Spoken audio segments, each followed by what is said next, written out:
Welcome back to the channel. So this week I decided I'm just going to give you a little update on this 93 Mustang project. Since I got the car about 3 weeks ago, I spent quite a bit of time with it. I found quite a few problems and I've resolved quite a few problems. Some of the problems that I found with the car were things that I knew about on the day that I bought it. And some of the problems are problems that have become evident as I've started to work through it. But let me give you a little overview of what's happened, where we're at, and where we're headed with the car.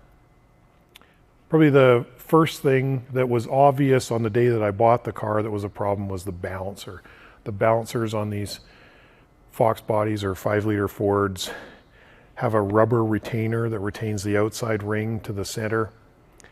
That rubber gets old, swells, comes apart over the years, and when it does, then the interface between the outside and inner ring can fail, and that outer ring can spin. In the worst case, the balancer can come apart. In this case, there were shards of rubber hanging out of the front of the balancer, and you could see kind of a little whip around of rubber just with the car idling. So I knew the balancer was toast. I bought a new SFI certified balancer for the car, a power bond. I put that on. That problem solved. The next issue with the car was cooling. Now, I knew the car ran hot when I got it. I knew it was low on coolant, but I wasn't aware of the full nature of the cooling system problems. And I think I have finally resolved these problems. But in order to do it, I replaced the water pump, which had a bearing problem. There was a little tinky-tink sound while it was idling, and that was because the water pump was flopping around in there. Replaced that. I replaced the radiator, which was also terrible. It was all calcified inside, and it was leaking at the core down low, which is why the coolant level was low on the car. I replaced the thermostat because the car still ran hot after those other two changes, though I'm not convinced that the thermostat was actually bad, but I did replace it. And I tried a different rad cap, but there's nothing wrong with the rad cap on the car. That was just an experiment and it didn't work. Now, after all these other cooling system parts were replaced, the car still ran hot. So I thought, maybe the gauge is not right. There are definitely a few little electrical glitches, an alarm system that's all integrated with the dash and could cause some issues with the gauges. The oil pressure gauge wasn't right when I initially got the car. Resolved that, but thought it could be the gauge. So I temporarily installed a quality aftermarket gauge, and it definitely was running hot. So after back flushing the car several times, finally, what I decided to do was put a cooling system cleaner in there, that Prestone total cooling system cleaner, a chemical flush. And then I took the car out and drove it.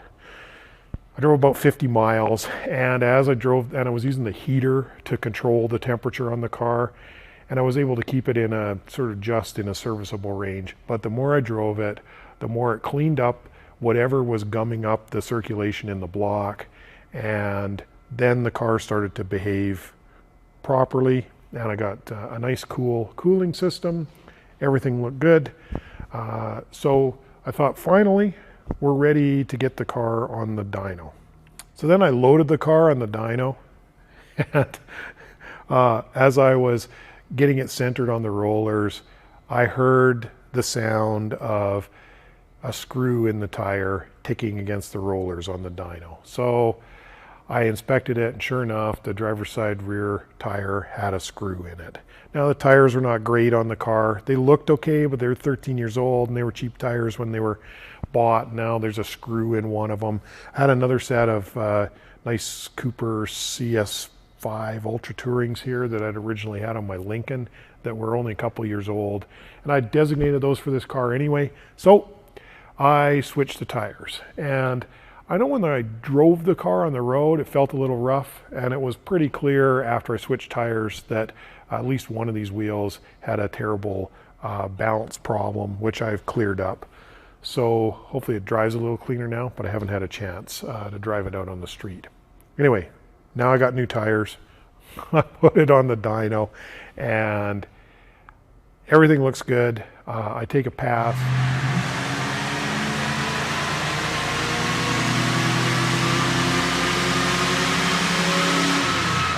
and the power is terrible. Like, I think it made 109 at the wheels. Now this dyno here reads low. It's always read low. It's a PR problem for the shop because guys say, oh, the number's too low all the time. But that's ridiculous. I would expect this car to make, in its current state, if it was more or less working right without having a decent tune-up or any modifications, 150 at the wheels anyway, something like that. My Mark 7 baseline, I think, was 160 or 161 or something like that at the wheels. So 109 is right out to lunch. Everything looks bad. And then I remembered the car starts a little hard. And when I took it on that 50-mile drive to clear out the cooling system, I was sure I heard it ping a little bit at one point, even though I wasn't pushing the car very hard. So I put a fuel pressure gauge on it, and sure enough, even at idle, the fuel pressure was like 24 psi. And then when I got on it, the fuel pressure dropped. The car showed lean on the wideband on the dyno, and definitely we've got a fuel pump problem. So that's where the car's at. It's got a fuel pump problem. We're gonna have to drop the tank and put a pump in it. And then hopefully when that's done, we're gonna get a dyno baseline that's roughly representative of a not particularly well-maintained 5-liter. Then we'll go ahead and do a few things like compare what kind of power we get just from doing a traditional tune-up, like cap, rotor, wires, plugs, and so on. And we'll do some other dyno tests as we go along, checking out what other modifications give the car. But right now, we've got a car that runs, the cooling system works, I think the engine's doing not bad, it needs a fuel pump, and away we go. From an aesthetic standpoint, I spent a full day on the car with water wash with soap and then clay bar, and I clayed it from the trim line up. I haven't really done anything below the trim line, and I'm fairly happy with what I'm seeing. Honestly, the bodywork and paint on the car, even when you get up close, looks pretty good. So that's pretty happy. All of this, you know, plastic trim and stuff is all savaged. I'm sure it's been stored outside. I called it a garage find, but I'm pretty sure this car spent considerable amount of its life outdoors. These quarter windows look pretty terrible, but all of these trim pieces are readily available, and I think you'll be amazed at how much sharper the car looks with just all of that stuff replaced and a good clay bar and wax job. And there's a few places I might try a little compound on the car. So that's the update on the car. It's coming along. I have quite a bit of technical video shot on the repairs, but it was just too much for me to get edited into a cohesive video for you this week. In fact, I just came from the dentist, and if I sound a little slurred, it's because my mouth is still a little frozen. So it's been a long week for one reason or another. But look for more details on the car in the coming weeks. We're going to keep working on it, and shortly I hope to have the fuel pump replaced and a legitimate dyno baseline on it. Hey, thanks for watching. Don't forget to like, subscribe, comment, hit that notification bell so that you won't miss out on future videos.